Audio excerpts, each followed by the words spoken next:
Il est 10h au Sénégal, bonjour et bienvenue dans cette édition. Procès de Karim Wade, reprise de l'audience ce matin après une journée d'hier plutôt tendue. Ce mardi, la Cour décidera si oui ou non Bibo Bourgi sera dispensé de comparaître, le temps de lui permettre de se soigner comme le souhaitent ses avocats. Et en ligne au palais de justice, Adia Attala. Adia, bonjour. Adia Attala est-il avec nous? Oui, bonjour Léa. Bonjour Adia, alors où en est-on? Oui, ce qu'il faut signaler, c'est que le président de la Cour va délibérer sur la demande de renvoi du procès. Une requête des avocats de la défense, particulièrement ceux d'Abou Khalil Bourgi, alias Bibo. Selon eux, leur client est malade, il ne peut pas comparaître et ils demandent qu'on permette à ce dernier de se soigner et retrouver ses capacités pour pouvoir se défendre.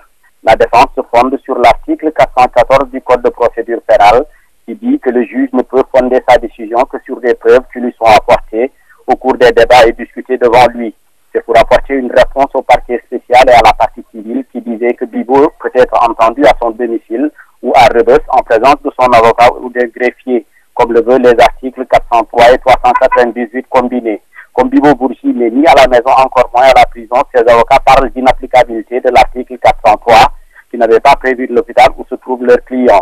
Reste au juge maintenant de statuer sur la requête à laquelle le parquet et la partie civile n'ont pas voulu apporter de réplique. Tout dépend maintenant de la suite à donner à la demande de la défense pour voir si le procès se poursuit ou va être suspendu. Si oui, c'est pour aller directement dans le fond de l'interrogatoire et les exceptions de nullité qui y sont jointes. Il faut signaler que Karim Wade est arrivé à la cave à 9h53, comme d'habitude, depuis le début du procès, tout de blanc vécu sous escorte Léa Ndiaye. Adia, on parle d'un clash entre Karim Wade et le président de la Cour. Qu'en est-il réellement? Au fait, c'était un échange de propos. À chaque fois que le président lui demandait d'aller directement dans l'interrogatoire, Karim répondait pour demander juste au président de donner le temps à ses avocats de se prononcer, de leur donner la parole et de se prononcer sur le procès. Merci beaucoup. Et après chaque demande, le président du tribunal mettait son niet catégorique. Merci beaucoup Adia Attala. On te retrouve tout à l'heure pour plus d'informations sur ce procès. Donc, après le rejet du recours de la coalition Benno Bokk Yakaar pour annulation des résultats des élections locales dans 7 bureaux de vote par la Cour d'appel de Saint-Louis, les responsables de cette coalition insistent sur l'irrégularité de l'arrêt préfectoral et saisissent la Cour suprême. Je vous propose d'écouter Kader Fall. Il est au micro de Tchernofal. Je dois préciser l'heure à laquelle, mais cette prolongation doit être arrêtée, ce qui n'a pas été fait. Ensuite, nulle part on a affiché l'arrêté devant les bureaux de vote, ce que nous avons fait constater par huissier, et nous n'avons porté ce grief au niveau du tribunal de la Cour d'appel de Saint-Louis. Le juge, voulant des faux fuyants, ou bien ne voulant pas interpréter nos préoccupations, on dit qu'il n'avait pas les prérogatives de juger un acte administratif. Et à partir de cela, ils nous ont déboutés. Nous avons dit et nous avons introduit un autre recours pour dire que nous n'attaquons pas l'arrêté en soi, mais le non-respect des dispositions de l'article L59. Parlons économie avec près de 17 milliards éjectés par le gouvernement pour réhabiliter le building administratif. D'ailleurs, l'appel d'offres et l'évaluation des travaux sont déjà faits, informe Amadouba, ministre de l'économie et des finances, que je vous propose d'écouter. Il est au micro de Maïmouna Ndiaye. Il ne reste que 559 milliards de francs CFA pour couvrir le fonctionnement de l'administration sénégalaise le reste de cette année, une situation alarmante qui nécessite une nouvelle méthode de gestion des finances publiques. Les dépenses de salaire, autres indemnités que nous payons à l'ensemble des agents de l'État, ça fait exactement 717. Nous avons beaucoup d'édifices aujourd'hui qui posent des problèmes de sécurité. Aujourd'hui, c'est le building administratif, c'est le ministère de l'économie et des finances.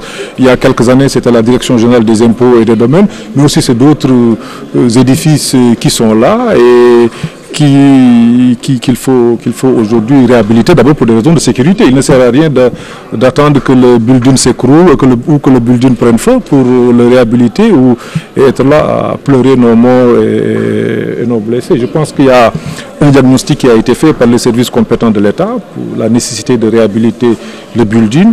Il y a eu un appel d'offres qui a été fait. Une évaluation a été faite des travaux. Le coût de la réhabilitation, y compris les fondations, ne devrait pas dépasser 17 milliards. C'est un bâtiment quand même de 9 étages avec 2 sous-sols. Et je pense que réhabilitation, ce n'est pas uniquement faire de la peinture, c'est revoir aussi les structures du bâtiment.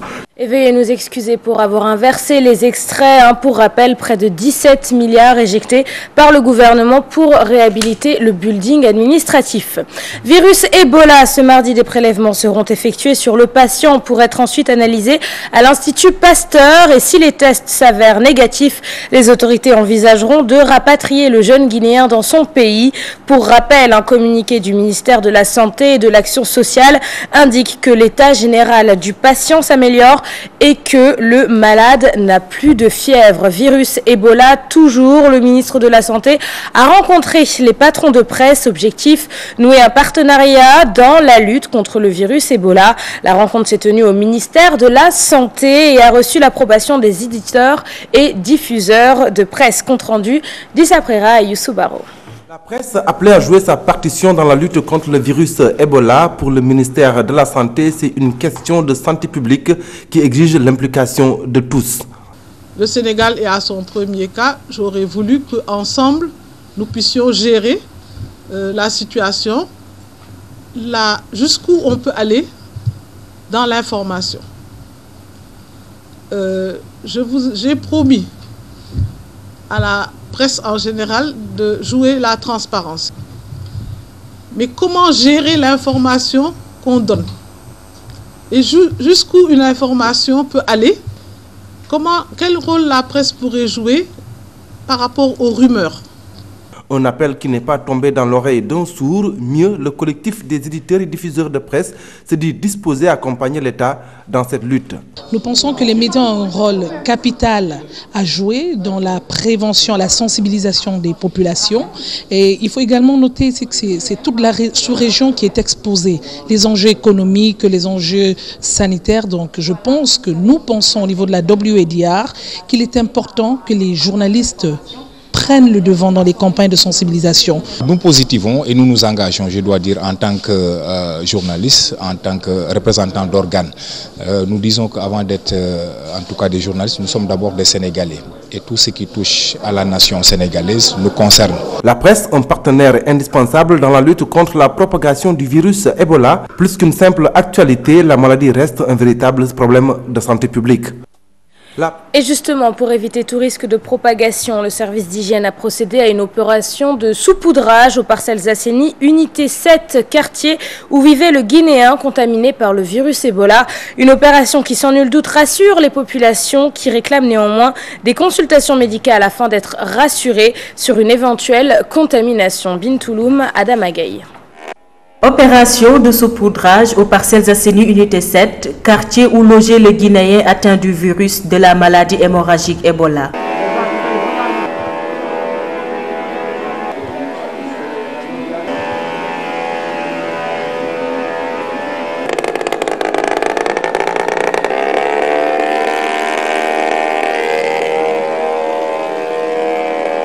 Vaincre le virus par la propreté, une initiative des bonnes volontés des parcelles Zasseni en partenariat avec le service d'hygiène. Il n'y a aucun cas qui s'est déclaré, il n'y a pas eu d'infection au niveau de la famille d'accueil. Mais par mesure de prudence, on avait demandé qu'on puisse quand même désinfecter les maisons environnantes et puis demander aussi au ministère de la Santé de nous donner des kits sanitaires pour les populations. Et on espère, Inch'Allah, que d'ici sous peu, nous serons tirés d'affaire totalement. Une opération appréciée par les riverains qui restent très sereins, d'après le délégué de quartier. Vraiment, on est tranquille, on est serein. Alors, il n'y a pas d'affolement, personne n'a bougé. Alors, j'ai entendu à travers les ondes dire que la population s'est affolée, alors elle est paniquée. Mais c'est faux. Alors, personne n'a bougé. On aimerait même avoir un médecin qui consulte l'environnement. parce que la consultation environnementale est très efficace. Si une maladie sort encore, ou bien quelqu'un est contaminé qu'on n'a pas reconnu, ça deviendra grave encore. Les bonnes volontés en partenariat avec le ministère de la Santé ont tenu cette opération pour parer à un nouveau cas de fièvre hémorragique à virus Ebola. Et du domaine de la santé, nous passons à celui de l'éducation. Des étudiants n'ont toujours pas reçu leur bourse. Ils sont en deuxième année de licence et en deuxième année de master à la faculté des sciences juridiques et politiques et à la faculté des sciences économiques de gestion. Ils menacent de durcir le ton s'ils ne perçoivent pas leur dû. Ils étaient en assemblée générale lundi. El Hadj Ndiaye, délégué à la FACEJ, parle au nom de ses camarades. Il est au micro de Mbaké Amar. Actuellement, il y a plusieurs étudiants en Master 2 qui n'ont pas reçu l'intégralité de leur bourse. Certains ont été bloqués. D'autres, on les a donné 6 mois et on a arrêté de les payer. Et le reste, ils ont reçu 108 000 francs au lieu de 396 000 francs, ce qui les revenait de droit. Et la DEC bourse a défalqué sur le rappel de fin d'année 288 000 francs, ce qui n'est pas normal. Il a dit que l'ensemble des étudiants en Master 2 qui ont reçu 108 000 francs ont des reliquats de 288 000 francs. Et qu'il n'est pas prêt de les payer tant que le ministre ne lui a pas donné l'ordre de les payer. Ce que nous n'accepterons pas, parce que nous sommes des ayants droit. Nous devons nous donner ce qui nous revient de droit. Actuellement, nous n'allons pas rester les bras croisés face à cette situation-là. Parce qu'il y a énormément de cas. À la FASEC, par exemple, il y a 197 personnes qui ont des problèmes de bourse. Ouverture lundi d'un atelier sur les semences de riz. Le programme national d'autosuffisance alimentaire s'est fixé comme objectif d'atteindre les 1,8 million de tonnes de riz d'ici à 2018. L'ensemble des acteurs de la filière étaient présents ainsi que nos reporters Salimata Aoussek et Maud Diop. Doubler la production de riz dans 23 pays membres d'Afrique à l'horizon 2018. C'est ce que le programme national d'autosuffisance en riz s'est fixé comme objectif. Mais on s'est rendu compte qu'en cherchant, il était impossible de trouver autant de quantité de riz, ni au Sénégal, ni en Afrique de l'Ouest, ni nulle part en Afrique. On l'a cherché partout, on ne l'a pas trouvé. Mais le ministre donc a instruit pour qu'on mette en place une stratégie qui permettra un peu de corriger ce déficit-là. Il y a un travail de base qui a été élaboré. Aujourd'hui, nous sommes là pour valider cela avec l'ensemble des acteurs. L'arrêt de l'importation du riz entre aussi dans le cadre des activités de la coalition pour le développement de la riziculture en Afrique. Cette année, l'ambition de près de 900 000 tonnes qu'on avait, aujourd'hui où je vous parle, avec la contre-saison, en termes de production, on a atteint pratiquement 98% de l'objectif qu'on s'était fixé. Maintenant, il restait l'hivernage. Dans le passé, on donnait autour de 1000 tonnes de semences de riz. Cette année, on s'était fixé comme objectif de donner 9600 tonnes de semences et gratuitement.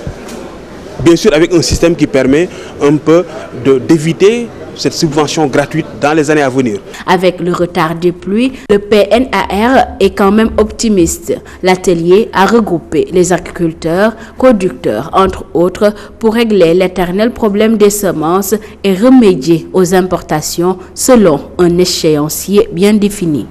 Le président du groupe Futur Média, Youssou N'Dour, s'est exprimé à l'occasion du 12e anniversaire de son groupe. Il félicite son personnel et appelle à redoubler d'efforts pour maintenir le cap.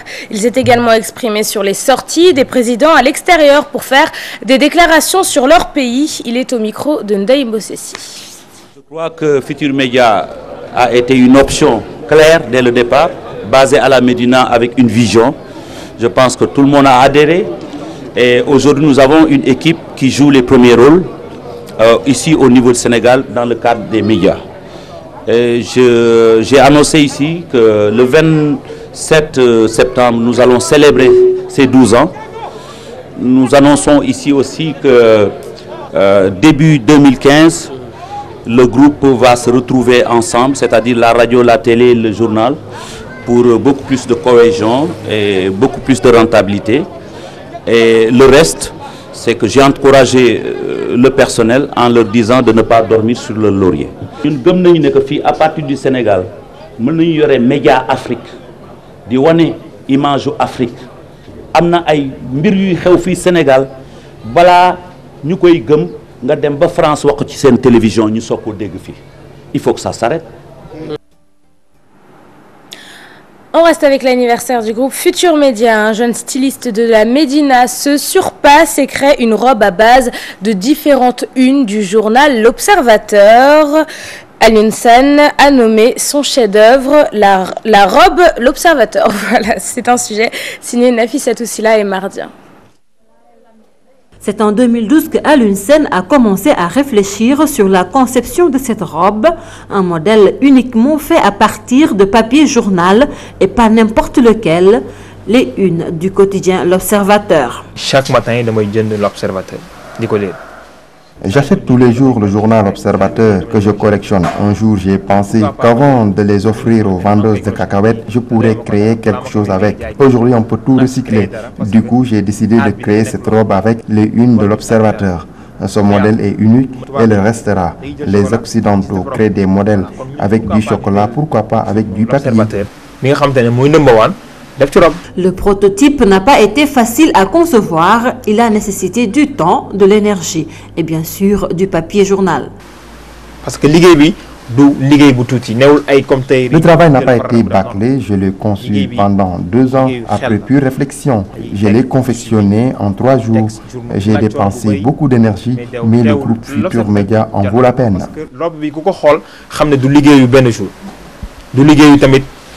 Ce natif de la Médina, âgé aujourd'hui de 30 ans, s'est lancé dans la couture depuis 2001. Alioune Sène est bien heureux de confectionner des vêtements pour des artistes musiciens bien connus. Il entend se lancer sur la scène internationale. Merci Alioune Sène, on attend vos prochaines créations avec impatience. Un atelier se tient en ce moment même sur le financement des PME. Il est présidé par le ministre de l'économie et des finances, Amadou Ba, dans un hôtel de la place. Nous y reviendrons dans nos prochaines éditions. Autre rencontre de ce mardi, celle du bureau organisation et méthode BOM, une journée sénégalaise de la gestion axée sur les résultats, dirigée par le ministre chargé du PSE, Abdou Aziz Tall. Voilà, c'est la fin de cette édition. Merci de l'avoir suivi. Je vous souhaite une très bonne journée et une excellente suite des programmes sur la télévision Futur Média.